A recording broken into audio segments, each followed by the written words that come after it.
Okay, we are on Parsha's Toldos. Hi, Torah Anytime people and YouTube people. We're on Parsha's Toldos. You'll notice the background seems to have changed. Don't worry, we'll be back in our regular location tomorrow. All right, let's take a look from the. Let's get a few ideas here in Toldos. We don't have a lot of time because we'll do it today and maybe on Sunday a little bit more on Toldos because we're running a little bit behind schedule. But let's just get a couple of points here. On page 124, Veilu Toldos Yitzchak ben Avram Holides Yitzchak. So if you notice, Rashi for the Elu Toldos means the descendants of. Really means it means the offspring. Rashi says it's referring to Yakov and Esav. And then the Torah seems to be repetitious here, because the Torah says, what? I was just wondering whether you see a bit of a glare in the background. No, that's fine, yeah, that's good, it's good. Yeah, it's good. It's sound. Up against the bookshelf. That's fine, it's fine. So Veilu Toldos Yitzchak ben Avram Holides Yitzchak. So the first issue that everybody deals with is the repetition here. It says these are Yitzchak, the son of Avram. Avram gave birth to Yitzchak. So Rashi brings down a medrash over here. Rashi says that it's the fourth line of Rashi. The end of the third line. Lefi shehayu leitsanus hador omrim, the skeptics, the cynics, the idea of leitsanus, people say leitsanus, is somewhere between cynicism, probably closer to cynicism than skepticism. That means that it's also, leitsanus is also, what is leitsanus? Leitsanus is not laughter. People think that laughing is leitsanus. Humor and the ability to laugh in humor is something that Kosh created. It's an emotion. It's a very healthy emotion. Laughing could be very, very healthy, other than being in class, right? When it was always unhealthy.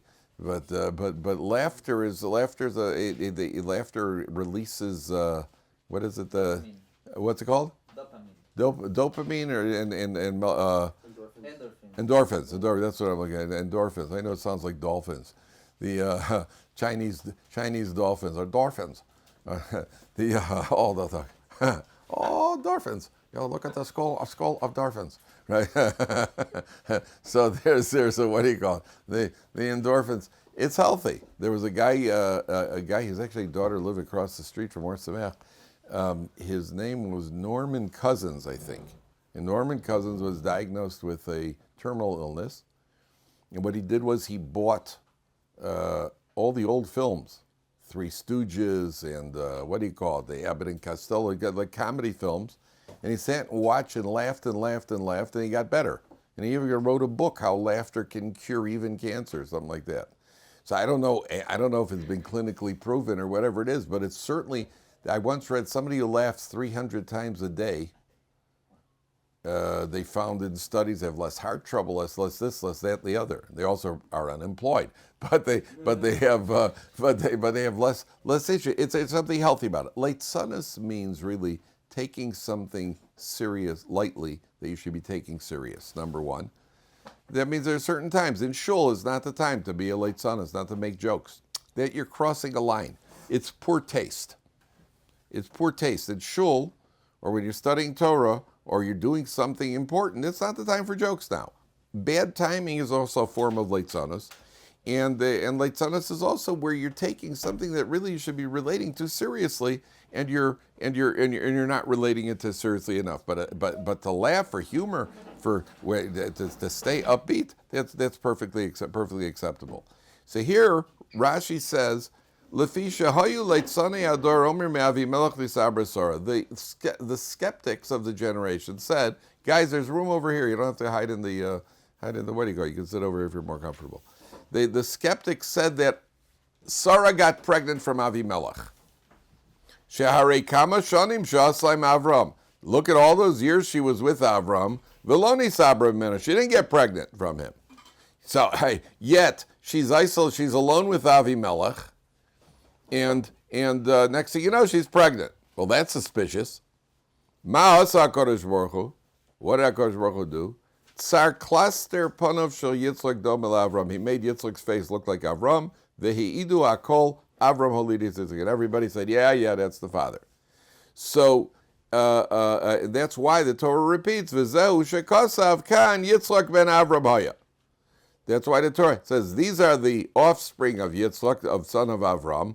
Avram gave birth to Yitzchak. Avram bore Yitzchak. Why? To counteract the cynics of the generation. The question is, first of all, the Medrash says that the cynic said she either got pregnant from Avimelech or from Paro. Now, that shows you how far a cynic could go. Because Paro, the incident with Paro took place 25 years earlier. If she got pregnant from Paro, that's one long pregnancy. 25-year pregnancy. I mean, the kid's going to be born. Already 25 years old, right? So that's ridiculous. So sometimes people come up with all sorts of. We're living through it today, where the leitsanim talk about worrying about the leitsanim are worried about humanitarian aid to Gaza. How come the leitsanim don't say anything about those who were kidnapped? The leitsanim say the Israeli army is committing genocide in Gaza. It's leitsanus. You're taking you're distorting. You're being a cynic. That's what leitsanus is. The question here, let's take it. That's what Rashi says. The question is, ask a question here. Surely ask a question. Why would the cynics say that? They say, she didn't really get pregnant from Avram. She got pregnant from Avimelech. What's the agenda here? Why would they want to say that? You understand? Rashi's to tell you what happens. That's the Torah is counteracting that. But there's got to be a deeper reason, something else that's happening over here. You're counteracting what? You're counteracting what the cynics are going to say. Why are the cynics saying it to begin with? What do the cynics care? You understand the question? What's in it? What's in it for them? What's the difference to them if we come from Avimelech or Avram? Well, then he's not the son of Abraham. And therefore what? The Jewish nation's legitimacy is compromised. Oh, excellent. And therefore what? We are not what you say we are. So? We can be discounted. So? We can be discounted, but Jews always go for a discount. Right, and so that proves that we're Jewish, right? Hey, can I get a discount? Somebody sent me a thing that you got this Palestinian, Palestinians got a poster walking around free Palestine, right? So somebody else has a poster, the Jews has. You better be careful, bro, because the Jews, if it's free, the Jews are going to take it. I heard about a college campus where there's one of these Kiruv organizations. They have a big sign that says "Free Kugel." And there's a table that says "Free Kugel," and some guy stops. He goes, "Who's Kugel and what did he do and why is he incarcerated?"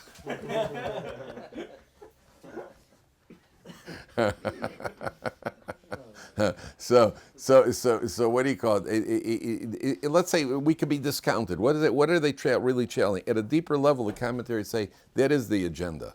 The agenda is that as long as we can trace Avram, Yitzchak, Yakov, and we could trace ourselves all the way back, that means we have a Masorah. We have a tradition. And the tradition is what we're built on, going back to Har Sinai also. We're built on a Masorah.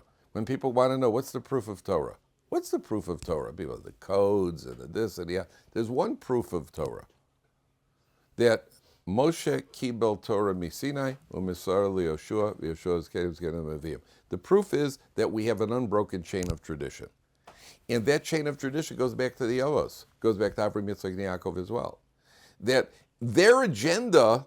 In other words, over here, it's almost a symbolic agenda. They want to show there's a break. Your claim of a tradition as Jews, whether it's dating back to Avram Avinu, whether it's dating back to Moshe Rabbeinu, your claim as a tradition is a faulty claim. And the agenda there is that if there's no tradition, then we're free to do it. It always goes back to the same thing. It's like the claim of evolution.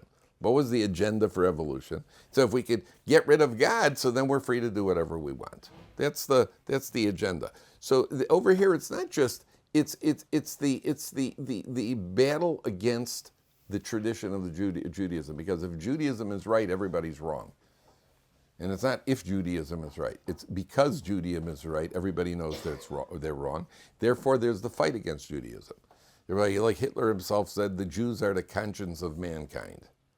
You got to get rid of the conscience. Get the conscience. I understand it. You got to get them. These guys bother me. Your existence bothers me because your very existence creates guilt for me. It creates some sort of impediment to me doing whatever I want to do. And therefore, that's what they're really fighting about over here. Okay. So then I'm going to move fast over here because we're really, so Yitzchak has a wife, and they daven because she's barren. So then Rashi in Pasuk Chav Beis says something very, very curious. In Pasuk Chav Aleph says, Vayetar Yitzchak Lashem lenochach ishto ki akarahi. Yitzchak davens for his wife, fourth line, because she's barren. Vayeyaser lo Hashem atar Rivka ishto. Hashem responds to him, and she becomes pregnant. So you take a look at Rashi in Pasuk Chav Beis. And my glasses get all the way over there. Oh. Rashi on Pasuk Chav Beis says, Rashi on Pasuk Chav Aleph, left column, fifth line from the top. Maybe open that door over there so we get some airflow. If I get trouble you, just keep the door open. What? No, open the windows, open the door. We don't need the AC. Open all the way. Okay, so Rashi says, fifth line, Vayeyaser lo, Hashem responded to him. Thank you. Hashem responded to him, says Rashi, lo velo lo, to him and not to her. She'ein domet tfilas tzadik ben Rasha letfilas tzadik ben tzadik. You can't compare the tefillah of a tzadik, the son of a Rasha, to the tefillah of a tzadik ben tzadik, lefichach lo velo lo. Therefore, to him and not her. So, Yitzchak and Rivka daven. Yitzchak is responded to and Rivka isn't responded to. Why? Because Yitzchak is the tzaddik, the son of a tzaddik, and she's a tzaddik, the son of a Rasha. Tzaddikus, the daughter of the daughter of a Rasha. And you can't compare the two tefillahs. Right? What's your reaction to that? What's your gut reaction to that? Why? Why? Pretty unfair. Because for Aval Tshuva, it seems like it's a harder thing to do than to be a tzaddik than a But tzaddik, right? You got to be very good, right? It would seem to be a what do you go? She's the biggest. She's the first Baal Tshuva in history. She's not. She was never a Rasha. I'm saying her, but she Baal Tshuva means she wasn't an FFB though. She was an FFB, but her parents weren't FFBs. Right? The bottom line is that she's disadvantaged. She's coming from okay. So the Gemara says, there's a statement in the Gemara. The Gemara says, "Atikta kashya mechadita." It's harder to learn something that you've learned before than something new. To do chazara is often harder than to learn a new piece of Gemara. When you learn something new, there's an excitement. There's a what do you call it? You're energized. This I already know. Let's go learn again about being mavatal again in front of 10 people, in front of 2 people, in front of I went through. I haven't got the energy to go through that again. Something new, like intention by this is new. This is exciting. This we can learn. There's psychologically more fun. It's more fun to take on something new than something old. Right? That's a rule in life in general. Been there, done that. I don't want to do that. I'd rather go you want to go to the old amusement park? You want to go to the new amusement park, the one we've never been to, the one with the supersonic dinner spinner, right? That you've never been on. You want to go to the old amusement park or the new amusement park, right? You want you want to go to the old shopping center or the brand new shopping center? I don't want to go to either, frankly, right? But if I had a choice, I'll go to the new one. If I've been to the old one, let's go to the new one. It's always like that. It's always like that. I'd rather be, something that I've never experienced before. So, ironically in life, you know what I always felt in Russia, they had when the what do you call it? In Russia, they had the what are they called? The refuseniks in Russia.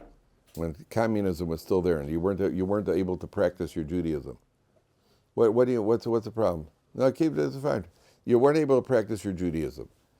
So you get 10 or 12 Russian men in a cellar davening, right? They davening out of sight of the KGB. So they would go hide in the cellar and they would go and daven. Now I want to ask you a question. In that cellar where they were davening, do you think they were talking during Chazaras HaShatz or during leaning? Were they schmoozing about the Russian hockey league?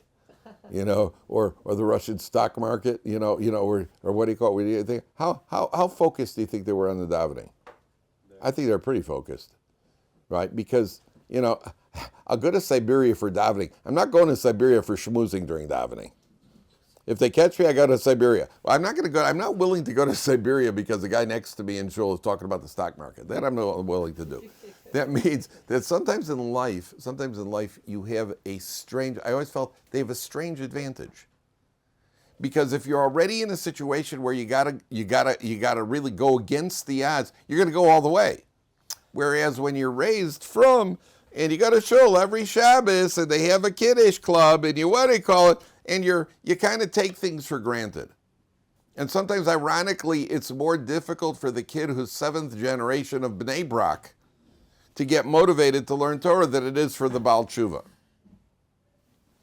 So I told you once, I gave you the example. Two guys are in shul, and one guy is davening.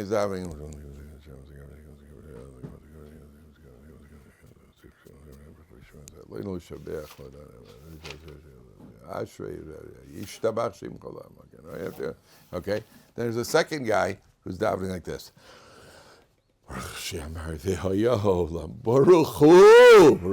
Right? Then I say to you, okay, one of them is an FFB and one's a Baal Tshuva. Now, which one is which? And you have to bet. Which one would you bet on? Right? The latter's the Baal Tshuva. What's that? The latter's the Baal The letter's the Baal Tshuva. Why? And we all know it. Why? The answer is that when there's novelty, there's a little bit more excitement. And a Baal Tshuva, a guy who's an FFB, listen, I was in shul from the time I was 8 years old, 9 years old, I was going to shul. And I went to shul, shul was like, okay, shul, there you go, shul, our shul, let's go to shul. And the guy in the Soviet Union, comrade, we go to shul. And he goes out to a cellar somewhere, where you got to get past the KGB. The irony is, that's why it says, atik tekashe bechadata. Something that's old, it's hard to muster up the same excitement. Something new, that's already. Who's got the ironic unfair advantage here when it comes to davening? Yitzchak or Rivka? No, Rivka's got an unfair advantage. The ironic unfair advantage. Yitzchak is the first FFB in history. Yitzchak Yitzchak's been davening from day one. He's already been davening.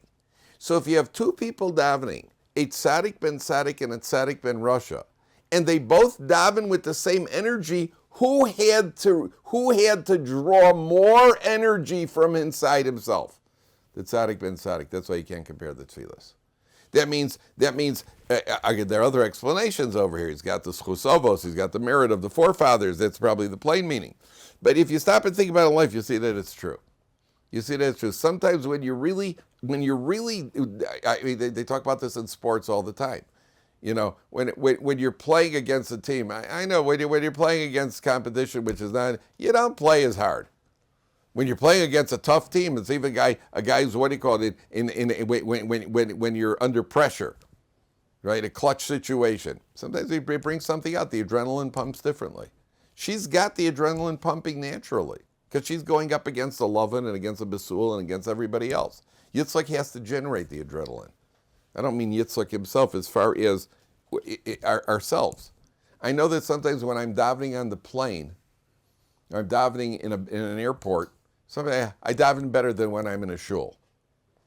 Because I've got reverse motivation, right? Now I'm stacked up against everybody around me. Oh, well, I was once on a Lufthansa Airlines, me and 200 Germans. Oh, did I daven there, boy. Oh. I took my sweet old time putting on my talis, made a whole show of it. Yeah, I'm lucky they didn't dump me 35,000 feet out a window. But I made a nice demonstration over there. Then that davening means something to me. When I'm in show with others, who's noticing? Right? That's the irony. Rivka's got an irony over. Somebody was going to ask that. Hey, go ahead. Do we consider that Rivka's gesture also, let's say, and her excitement motivated Yitzchak also? Like Yitzchak saw... I haven't seen anybody say that. Yitzchak is. It says Vayeratar Yitzchak Hashem Nochach Ishto, which Nochach Ishto means she was davening. Now, could be. That's an interesting thought because the Nochach Ishto. How does he translate? Opposite his wife. How does the article translate? Opposite. So the Medrash says she stood in one corner and he stood in another corner, and I think I told you guys that we once noticed. A friend of mine noticed we were talking about davening. When to daven and what to daven, we learn from men. Avram Avinu, the Avos, when to daven, how to daven, we learn from a woman. Isn't it interesting? You know why that is? I don't think it's an accident, because women are much more natural daveners. Watch a woman daven. I told you, my daughters, from the earliest age, my wife, they don't need a minyan. Girl stands in a corner, 9 years old, 4 years old, 11 years old, 27 years old, stands in a corner, and she really davens. Men, you're happy to get a man to open a siddur at all, right? You know, a little boy, you gotta glue him down and tie him down to get him to daven, right? Little boy's done. He's like the theoretical concept of he's like in a time warp. He's finished before he started. You know, you ever watch a little boy daven? 3 steps forward, 3 steps back. Look up here. He's done. He's done before he even started. Right? Put 2 little boys together davening. You know, start banging each other. That's why. Girls never do that. Girl really davens. They're really daven from the earliest age. You ever see women on the bus davening? You must see these women on the bus. They're just sitting there they have their siddur. You know, like this. They always hold it like this. They kind of hold like that.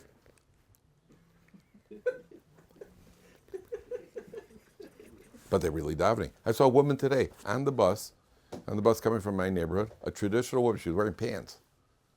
You know, for a woman. Wearing pants. She takes her bag, pulls out a Tehillim, and she's saying Tehillim on the bus. And she's really saying it. Like, I wish I'd say Tehillim the way this woman was saying Tehillim. Right? They really daven. They have a much more natural. That's why they don't need a shul. Men need that. Men need the environment around them. And even then, we might be okay. Right? That's the nature. So could be. It's a very interesting thought. Look at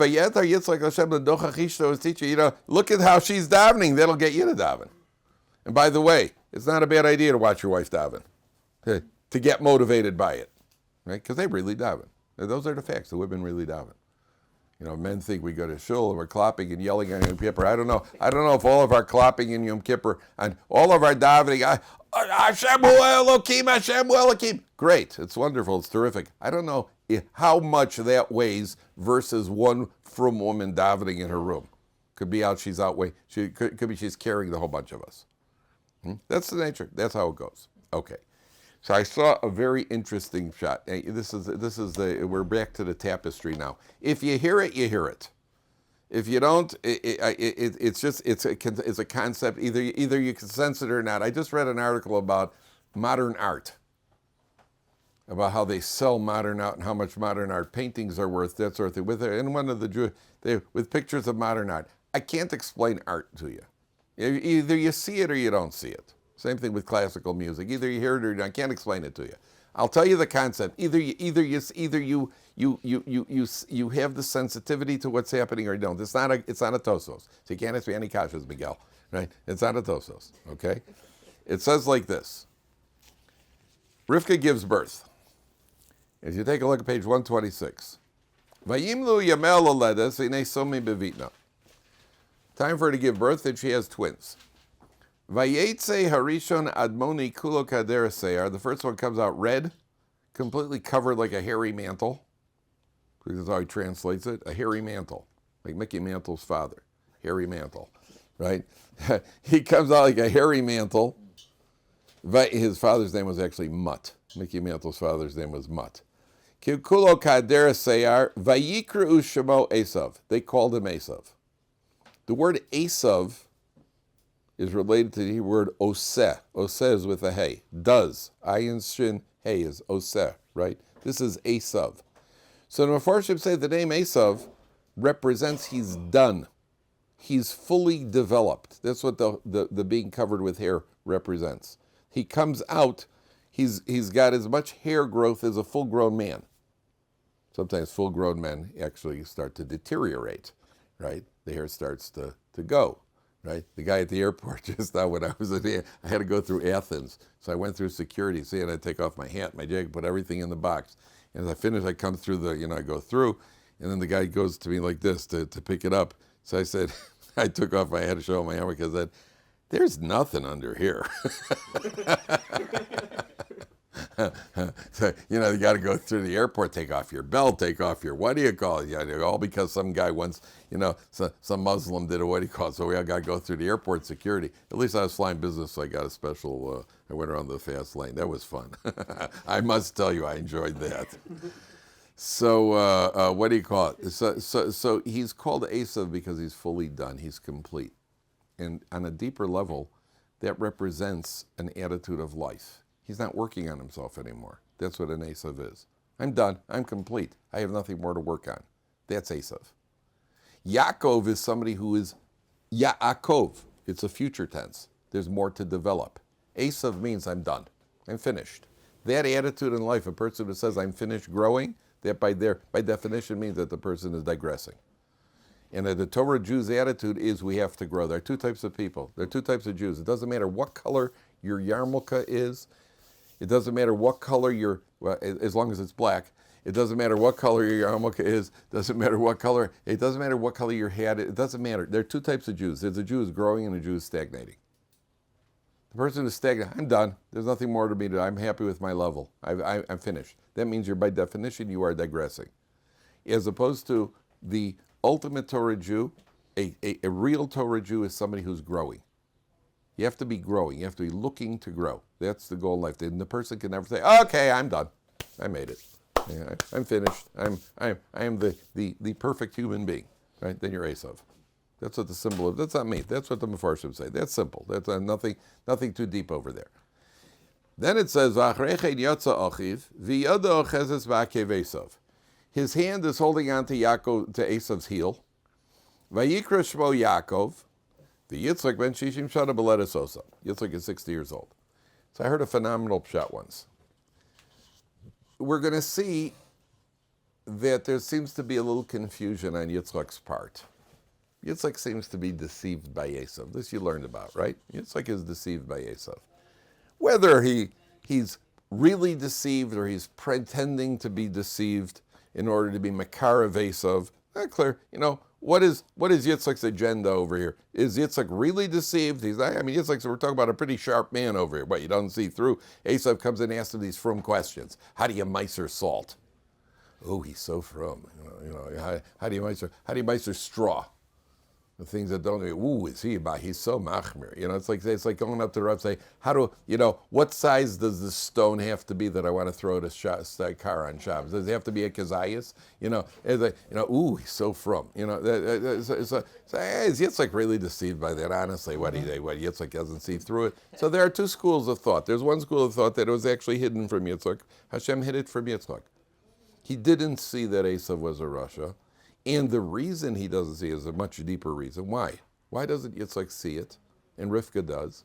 So that ultimately when he gives the bracha, and Yaakov deceives Yitzchak, and that's the bracha from Yitzchak, but the bracha is going to be coming from a source of simcha.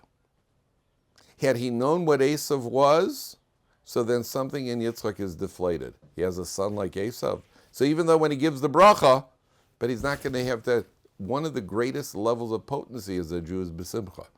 And I told you, besimcha does not mean, simcha is misunderstood. Simcha does not mean putting a trampoline on top of a car and jumping up and down with a bottle of vodka in your hand. That's not simcha. That's exercise with vodka, right? Simcha is being energized in Avodas Hashem, excitement in Avodas Hashem, enthusiasm in Avodas Hashem. So Yitzchak is deceived in order that the bracha comes from a point of simcha. That's what the Mefarshim say. Okay, that's one of the reasons why he's not allowed to see through. But one way or another, there's something happening here that deceives him. So one of the plain meaning is, well, Esav used to ask him these questions, and he took care. The Gemara says that Esav had this very, very powerful merit of honoring his father. But I heard a different shot.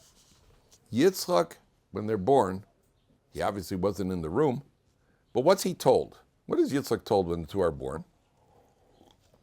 He says, wow, something really weird happened here. We have twins. The first one came out and the second one was holding on to his heel.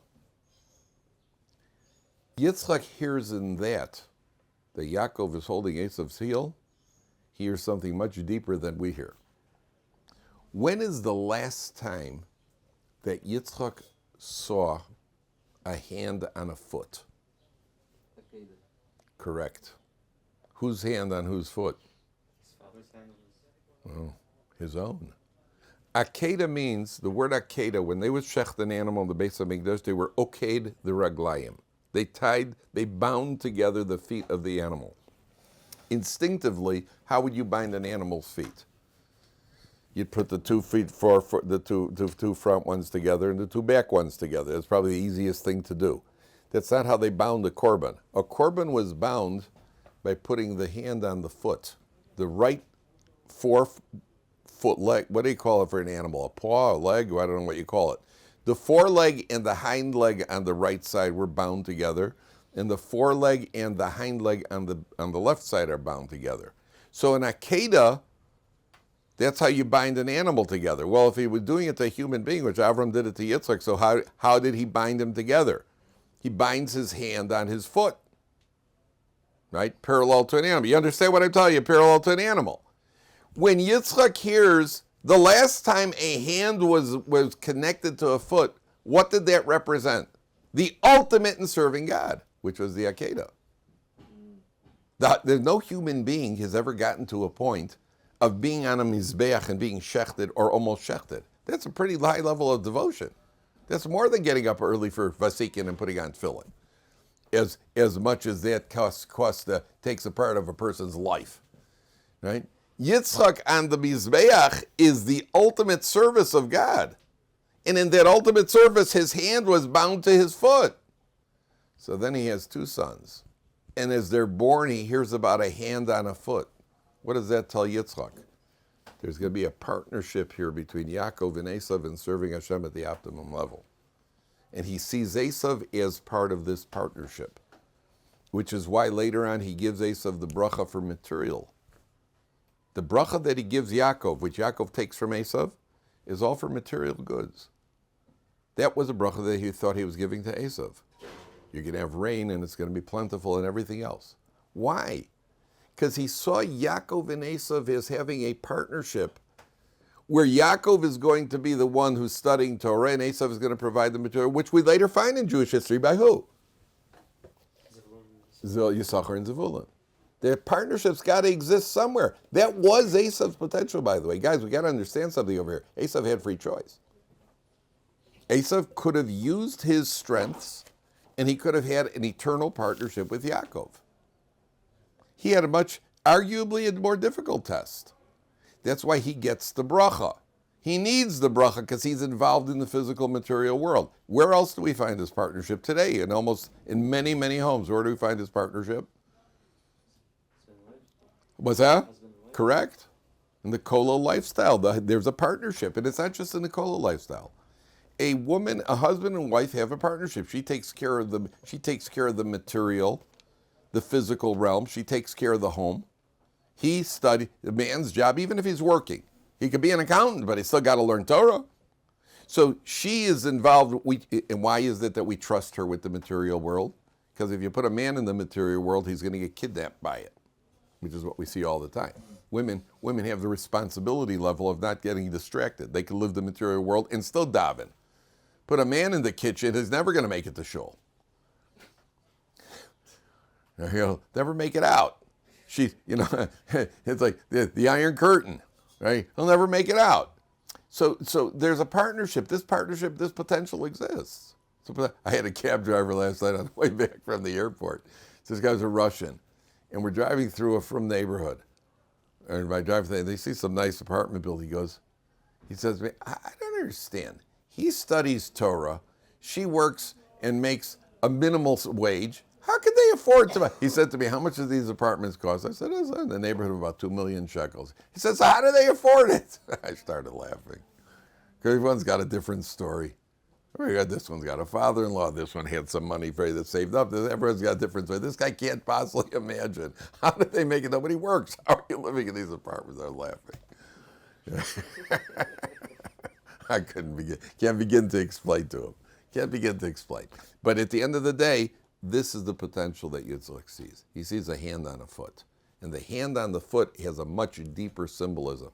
Yaakov's hand holding Esav's foot, that represents the ultimate level of serving God, the ultimate devotion. Yitzchak sees that in Yakov and in Esav. Okay, let's go on. No questions, Miguel. Look at that. Yeah, look at that self-restraint over there. I'm impressed. Okay. Take a look at Pasuk Chavtes.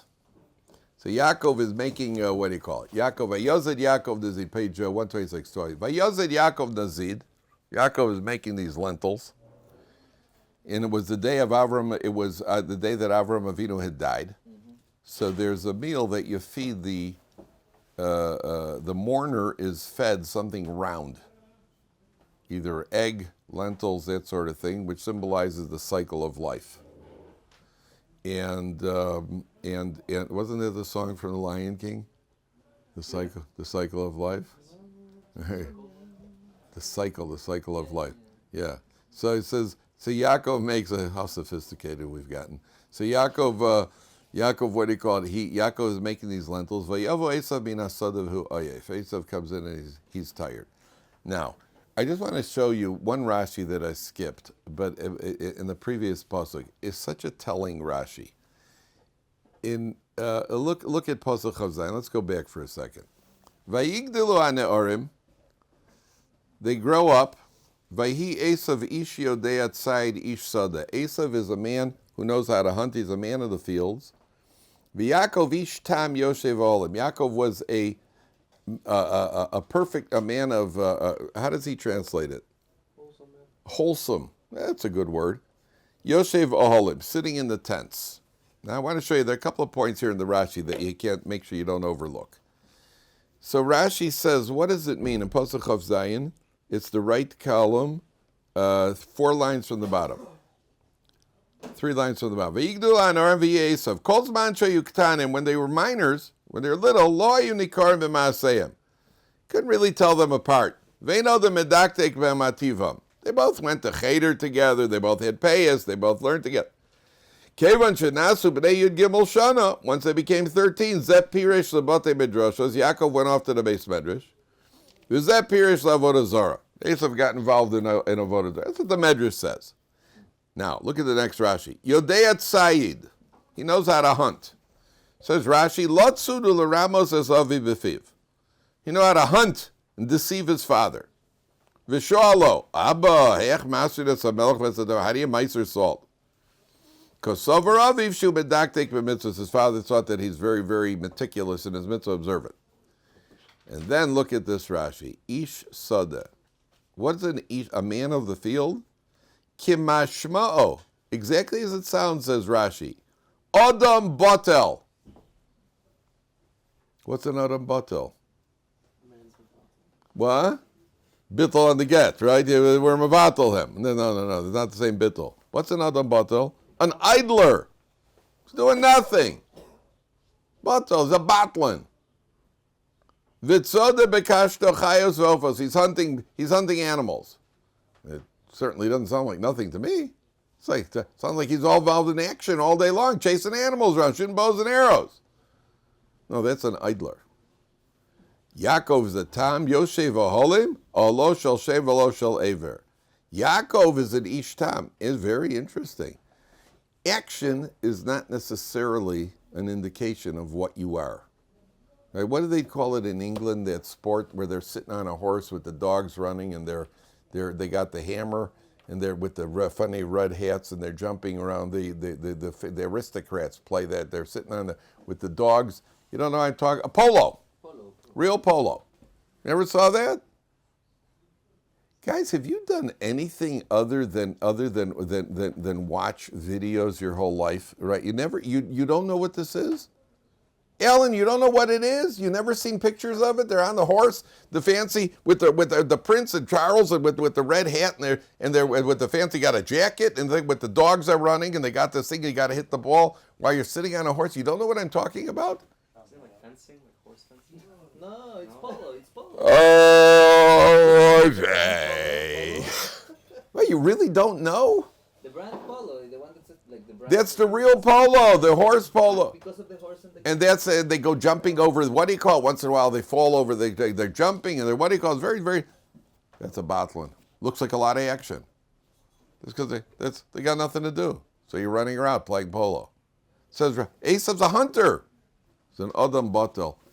If you ask somebody from the outside, here's the guys. You have there's no sound. They muted the sound. All you see is one guy running around fields shooting at animals, and there's another guy sitting over a book in a base medrash like this. Who's the botlin here? The guy sitting in the basement? Well, you don't do anything all day. All you do is read. It's like sitting in the library all day. And this guy's out there in the field chasing you around, shooting arrows, everything else. No, that's an adam batal. You're meaningless. What are you doing?